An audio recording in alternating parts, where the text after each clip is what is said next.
السلام علیکم ورحمۃ اللہ.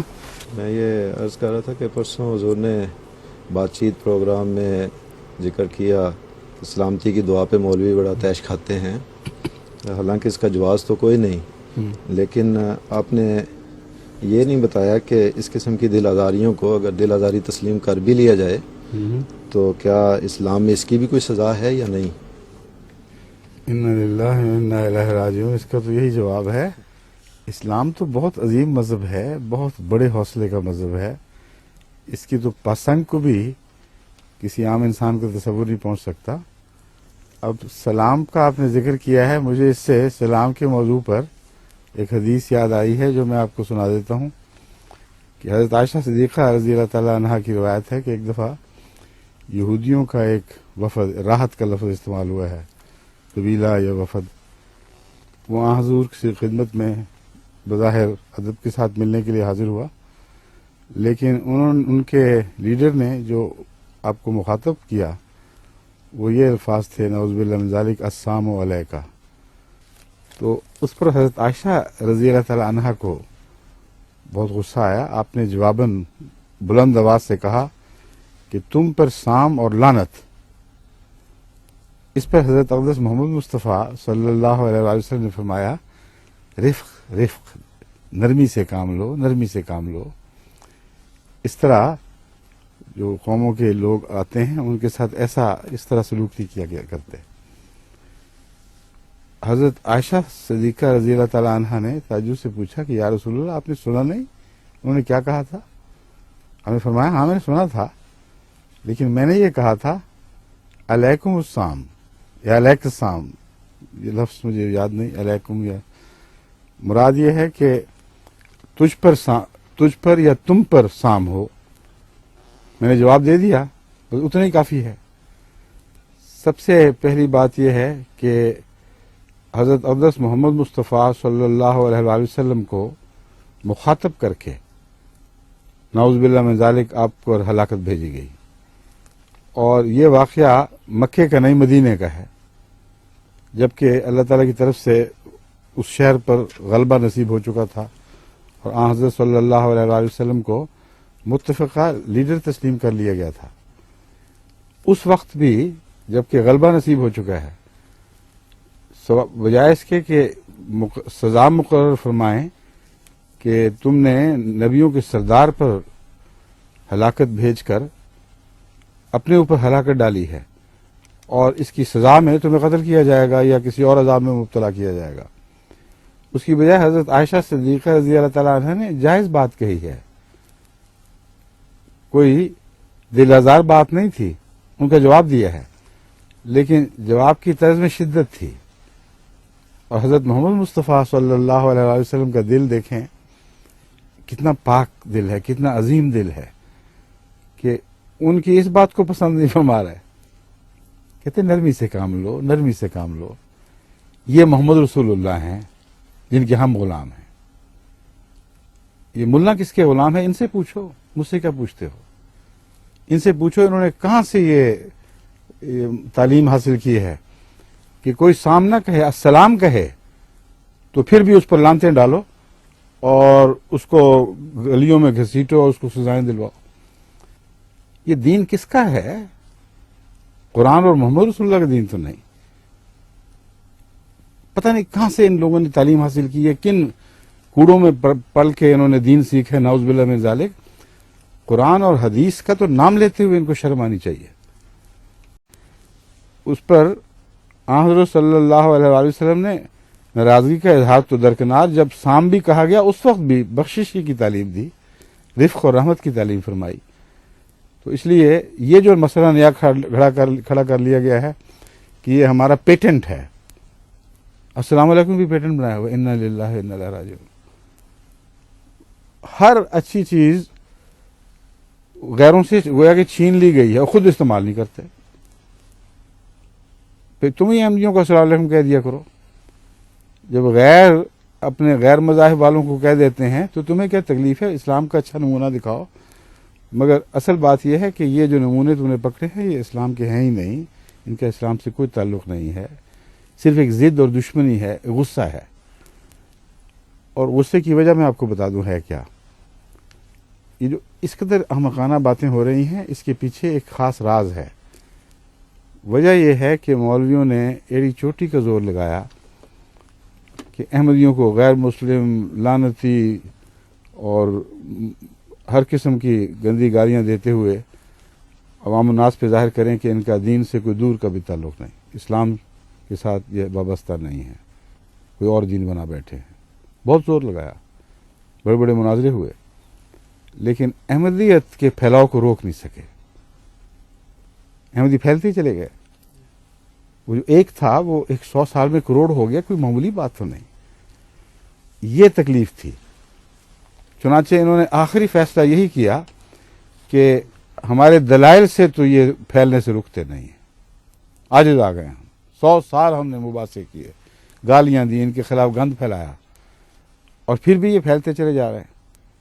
ان کو قانون روکے تو روکے، اور قانون یہ اعلان کرے کہ ان کا مسلمانوں سے کوئی تعلق نہیں، پھر لوگ یہی کہیں گے کہ ہاں ٹھیک ہے، قانون کہہ چکا ہے کہ نہیں تعلق. یہ چال تھی جس کے ذریعے احمدیت کے پھیلاؤ کو روکنے کی کوشش کی گئی تھی. اور وہ قانون پاس ہوا، احمدیوں کو غیر مسلم قرار دیا گیا، پھر بھی نہیں رکے، پھر بھی پھیلتے چلے گئے. تو جو 74 کا فیصلہ تھا، 10 سال اس کو پھیلنے، پھولنے، پھلنے، پنپنے کا موقع دیا گیا، لیکن احمدیت کی طرف پہلے سے زیادہ توجہ ہو گئی. تو ان کے جب دن برے آئیں تو ہر بات الٹ ہو جاتی ہے. جب قوم کے دن برے آئیں تو یہ مصیبتیں پڑتی ہیں. مصیبت یہ ہے کہ اس کے باوجود مولویوں نے دیکھا کہ بجائے اس کے کہ احمدیت سے لوگ باز آ جائیں، پھر بھی داخل ہونے لگے، اور بعض علاقوں میں تو اس کے نتیجے میں زیادہ تیز رفتاری سے لوگ احمدی ہونے لگے. مجھے یاد ہے جلسے کے دنوں میں اور بعد میں بھی، میں 2 سال 74 کے بعد 10 سال رہا ہوں پاکستان میں، اور مجالس میں شریک ہوتا تھا. جوق در جوق لوگ آتے تھے سوال کرنے کے لیے، کیونکہ اچانک ان کے ذہن میں یہ سوال اٹھ کھڑا ہوا کہ اب تو یہ فیصلہ نہیں ہے کہ 72 میں سے یہ سچا ہے یا وہ سچا ہے، یا وہ سچا ہے یا وہ سچا ہے. اتنے بڑے جھمیلے میں کون پڑ سکتا ہے؟ اب تو ہمارے لیے 2 ٹوک فیصلہ ہے، یہ ہیں کہ وہ ہیں.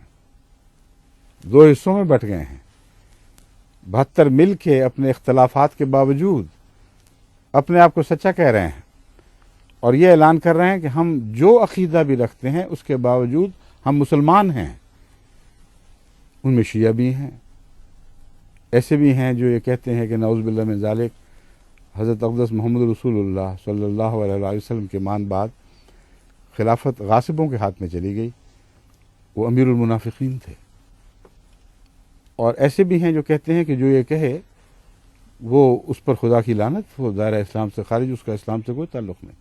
یہ سپاہ صحابہ کا جو قصہ چلا ہوا آج کل، اسی رد عمل میں ہے نا، اس عقیدے کے خلاف کہ نعوذ باللہ حضرت ابو بکر، حضرت عمر، حضرت صدیق، یہ سارے امیر المنافقین تھے، اور صرف حضرت علی رضی اللہ تعالیٰ عنہ سچے خلیفہ تھے، اور بلا فصل خلیفہ تھے.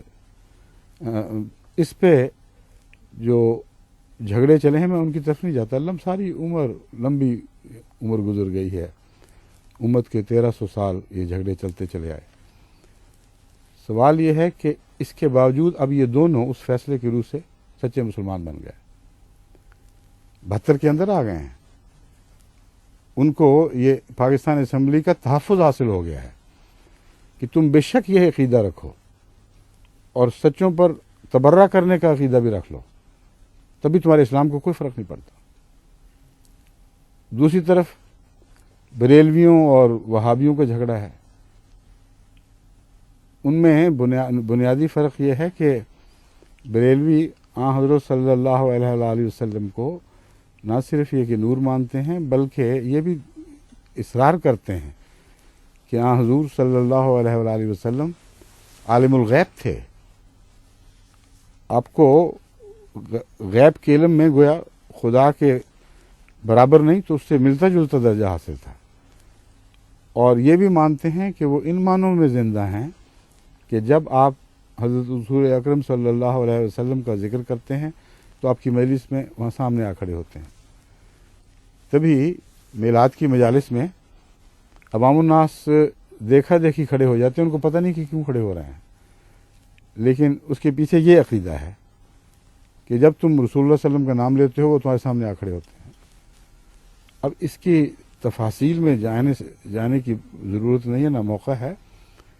یہ گستاخی ہے. اگر کوئی گستاخی رسول ہے تو یہ ہے کہ ہر کس و ناقص کی آواز پر رسول اللہ صلی اللہ علیہ وسلم وہاں پہنچ جاتے ہیں، نعوذ باللہ من ذالک، حالانکہ اللہ کے حضور ہیں. وہ اس ملأ اعلیٰ میں ہیں جس تک عامت الناس کیا بڑے سے بڑے عالم کا بھی تصور نہیں پہنچتا. اور یہاں یہ حال ہے کہ ذکر کرو اور حضور حاضر. بہرحال یہ جھگڑے چلتے رہے، ایک دوسرے کو پکا کافر، دائرہ اسلام سے خارج، یہاں تک سخت فتوے دیے گئے کہ اب وہ فتوے پڑھتے ہوئے تکلیف ہوتی ہے، سنتے ہوئے بھی لوگوں کو تکلیف ہوگی. میں تفصیل میں نہیں جاتا، اتنا بتا دیتا ہوں کہ ایک دوسرے کے خلاف کافر بلکہ اکفر کے لفظ استعمال کیے گئے. ان کا کفر یہودیوں، عیسائیوں، مشرکوں سے بھی بڑھ کر کفر ہے، یہ لفظ استعمال کیے گئے. یہاں تک کہا گیا کہ جو ان کے کفر میں شک کرے اس پر بھی یہی فتویٰ ہے. یہاں تک کہا گیا کہ ان کی بیوی بچے ان پر حرام ہو گئے ہیں، ان کی شادی ہو ہی نہیں سکتی، کیونکہ ایسے کافر کو خدا کی طرف سے شادی کا کوئی حق نہیں ہے. اگر جانور سے بھی کریں، نعوذ باللہ من ذالک، یہاں تک ان کی عقل پہنچی ہے کہ اگر جانور سے بھی کریں اور اولاد ہو جائے تو وہ بھی ناجائز اولاد کہلائے گی، ان کا کوئی ورثہ نہیں. یہ سارے جھگڑے اپنی امت کے یہ لوگوں سے چھپائے ہوئے. اب امت کو تو نہیں کہنا چاہیے، نعوذ باللہ من ذالک، اپنے آپس کے جھگڑے لوگوں سے چھپائے رکھے ہیں، اور صرف جماعت احمدیہ سے اختلاف کو اپنی طرف سے غلط معنی پہنا کر بڑھا کر بتاتے رہے. جو کچھ ہوا گزر گیا. میں یہ بتانا چاہتا ہوں کہ 1974 میں جو فیصلہ ہوا، اس فیصلے کی روح سے صرف مسلمان وہی ہے جو لا الہ الا اللہ کے ساتھ مرزا غلام احمد قادیانی کا انکار کرے اور انہیں نعوذ باللہ جھوٹا سمجھے. اس کے علاوہ وہ 72 فرقے جو چاہیں عقیدہ آپس میں رکھیں، ہر عقیدہ مسلمان ہے. اس دن ایک قسم کی وحدت امت کو نصیب ہوئی ہے، مگر کیسی وحدت؟ وہ وحدت یہ ہے کہ رسول اللہ صلی اللہ علیہ وسلم کو بشر نہ سمجھو، نور سمجھو، عالم الغیب سمجھو، تب بھی تم سچے ہو. اور اگر تم ایسا سمجھنے والوں کو جھوٹا اور کافر سمجھو تب بھی تم سچے ہو. جو اس عقیدے کے ساتھ اتفاق نہ کرے اور ان عقیدے والوں کو کافر کہتا رہا ہو، وہ بھی سچا مسلمان ہے، اور جو ان پر لعنت ڈالتا ہو وہ بھی سچا مسلمان ہے. ہر عقیدے کو تحفظ حاصل ہو گیا ہے، اور یہ اپنے شادیانے بجا رہے ہیں کہ دیکھو ہم سب مسلمان اور ایک یہ کافر. مگر اس اختلاف کی تاریخ کو کہاں لے جاؤ گے؟ ہماری آوازیں بند کر دیں، ہمارے گلے گھونٹ دیے گئے، مگر انسانی ضمیر کی آواز تو تم کبھی بند نہیں کر سکتے. میں دیکھ رہا ہوں کہ پاکستان میں مسلمان کا ضمیر بیدار ہو رہا ہے، یہ باتیں سوچ رہا ہے. اگر پاکستان میں بنیادی طور پر شرافت کو غلبہ نہ ہوتا تو اب تک احمدیوں کو پتہ نہیں کیا کر بیٹھتے. میں یہ بھی سمجھا دینا چاہتا ہوں، بعض دفعہ احمدی غلطی کرتے ہیں اور چھوٹے ظلموں اور کے نتائج میں اور تکلیفوں کے نتائج میں حوصلہ ہار بیٹھتے ہیں، کہتے ہیں جی آپ ہمیں بددعا کی اجازت کیوں نہیں دیتے؟ اس لیے نہیں دیتا کہ محمد رسول اللہ صلی اللہ علیہ وسلم کی غلامی اختیار کرنا، آپ کی طرف منسوب ہونا کوئی معمولی کام نہیں ہے. حضرت صلی اللہ علیہ وآلہ وسلم کا تو یہ حال ہے کہ اپنے ان لوگوں کو جنہوں نے آپ کو شدید تکلیفیں پہنچائیں، سر تا پا لہو لہان کر دیا، زخموں سے چور کر دیا، ان کے لیے بھی بددعا نہیں مانگی، بلکہ یہ کہا اللہم اہد قومی فإنہم لا یعلمون، اللہم اہد قومی فإنہم لا یعلمون. اے میرے اللہ، میری قوم کو ہدایت دے، یہ جانتے نہیں ہیں کہ کیا کر رہے ہیں.